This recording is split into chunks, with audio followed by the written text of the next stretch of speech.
Nearly 30 years after its initial debut in 1996's Dragon Ball GT, Super Saiyan 4 is finally canon, although with a few noticeable differences. We saw the long-awaited return of this fan-favorite transformation in episode 18 of Dragon Ball Daima, one of Akira Toriyama's final projects, before unfortunately passing away in the first few months of 2024. Super Saiyan 4's sudden appearance in Dragon Ball Daima has not only gathered the excitement of fans around the globe who have been anxiously waiting for this form to come back, but it's also caused some heavy confusion, making people wonder why the form was never mentioned or used in Dragon Ball Super, a series that is supposed to take place after the events of Daima. There's a lot of different explanations that we could use to write off Super Saiyan 4 never being mentioned, such as the form could only be used for a limited amount of time, given how it was achieved, more on this in a bit, or the god forms made it insignificant to use. It's likely that, much like a lot of the other stuff in modern Dragon Ball, we'll probably never get a detailed explanation and might never see it again. We never know.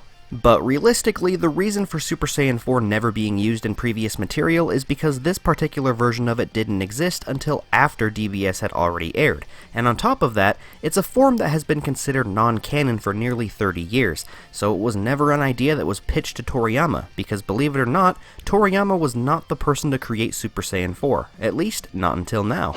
Originally, Super Saiyan 4 was never an Akira Toriyama creation, as the form was first introduced in Dragon Ball GT, Toei Animation's successor to the original manga that Toriyama decided to end after the defeat of Kid Buu and introduction to Oob. The form was first designed by GT's character designer Katsuyoshi Nakatsuru, who wanted the form to stand apart from previous transformations in both concept and design, so he made it a combination of both the popular Super Saiyan transformation and the Great Ape/Ozaru form. Prior to Dragon Ball Super and the introduction of God Ki, Super Saiyan 4 was believed to be the pinnacle of power for the Saiyan race, as it was a form that allowed Goku and Vegeta to tap into their Saiyan biology and fully utilize and control the power of the Great Ape in a humanoid form. Because of the primal power behind the transformation and the design looking vastly different when compared to Super Saiyans 1 through 3, Super Saiyan 4 became a fan-favorite transformation amongst fans and undoubtedly the best thing to come out of Dragon Ball GT because of its uniqueness and effectiveness. There are tons of people out there that despise Dragon Ball GT as a story, but love Super Saiyan 4, believing it to be the best thing since sliced bread,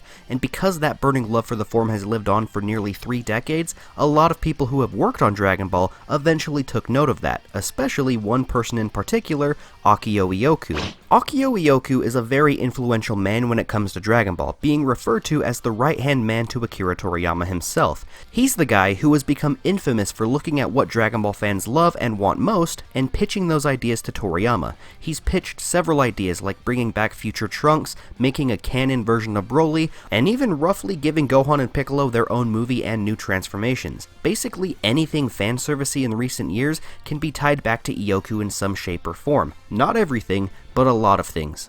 This is important to note because the same thing happened to Super Saiyan 4 and to an even further degree, the entirety of Dragon Ball Daima.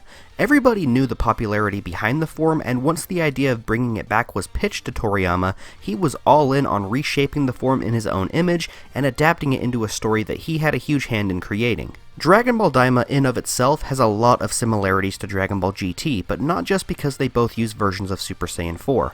Both shows have Goku being turned back into a kid, both focus on the magic of exploration and focus more on adventure, and they both use Katsuyoshi Nakatsuru as their character designer.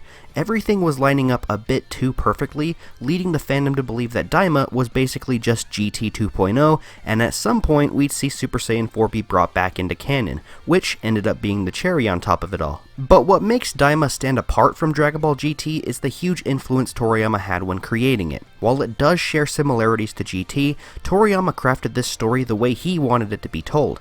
Everything in this series has a certain flavor to it that GT lacked, even down to the Super Saiyan 4 form itself. And despite the two remaining relatively similar in design, Daima's Super Saiyan 4 was achieved in a slightly different way that makes the form feel entirely different and entirely fresh. Much like how DBS Broly feels similar but was executed way differently from his DBZ counterpart.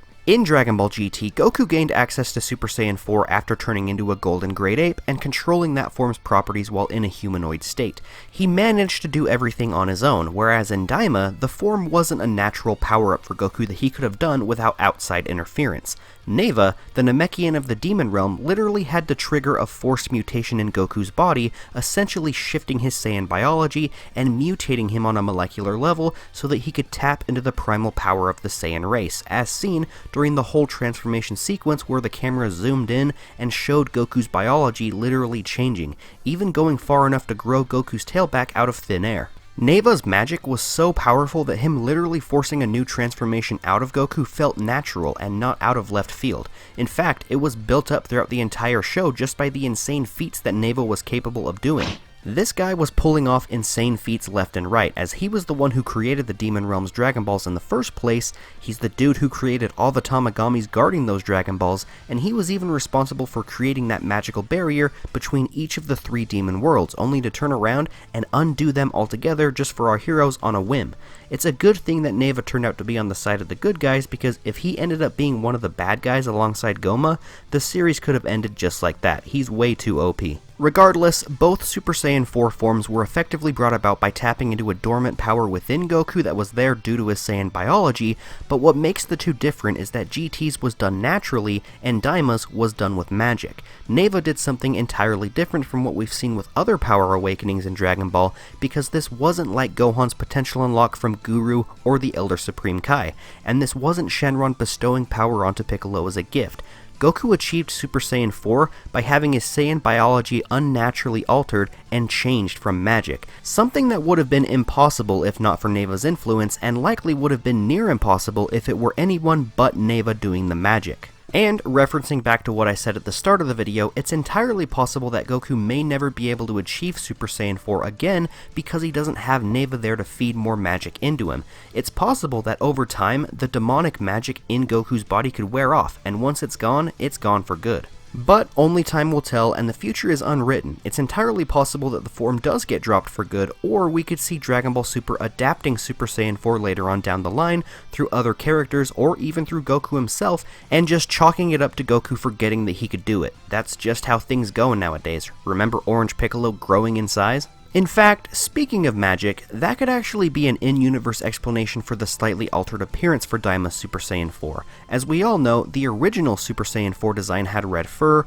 base form colored hair, yellow eyes, and outlines around the eyes, whereas Daima's Super Saiyan 4 maintains a very similar design structure, but gives the user a reddish-pinkish hair color, red eyes, and bigger hands. A lot of fans initially made connections to the Super Saiyan God design, even going far enough to say that this version of Super Saiyan 4 has God Ki, but that's not the case, since both Vegeta and Piccolo were capable of sensing Goku's immense power, and we know regular mortals are incapable of sensing God Ki, so that knocks that theory right out the window.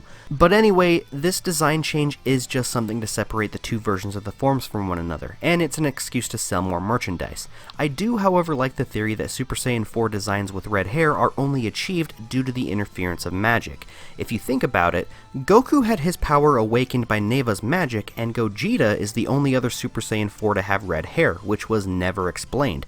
It would make total sense if that were the case because the fusion dance is a magical technique. It's such a smart explanation to have these two be connected via magic, and it would solve something that people have been wondering for nearly 30 years. Which is why does Gogeta have red hair? But all in all, Toriyama's version of Super Saiyan 4 is a surprising but welcome addition to the world of Dragon Ball, and it's a fitting send-off on his end. It just feels right watching Dragon Ball Daima knowing that this was one of the last things that he worked on, and him finally giving us that validation that Super Saiyan 4 is finally canon, alongside Super Saiyan 3 Vegeta. It's something that many fans around the world are going to treasure for a lifetime, and it's times like these that make me really happy to be a fan. But with that being said, what are your thoughts on Super Saiyan 4 finally becoming canon? Do you think Toriyama pulled off the concept way better than Dragon Ball GT, or do you still prefer the original version of the form? Let me know your thoughts down in the comments, and let's have a discussion. If you enjoyed today's video and want to see more Dragon Ball videos like this, do me a favor, hit that thumbs up button, share this video with a friend, and subscribe to the channel. As always, thank you all so much for watching today's video and supporting my content. You guys are the best. I'm glad to see you all enjoying the things that I put out. But until my next video, I will be seeing all of you Dragon Ball fans later. See ya!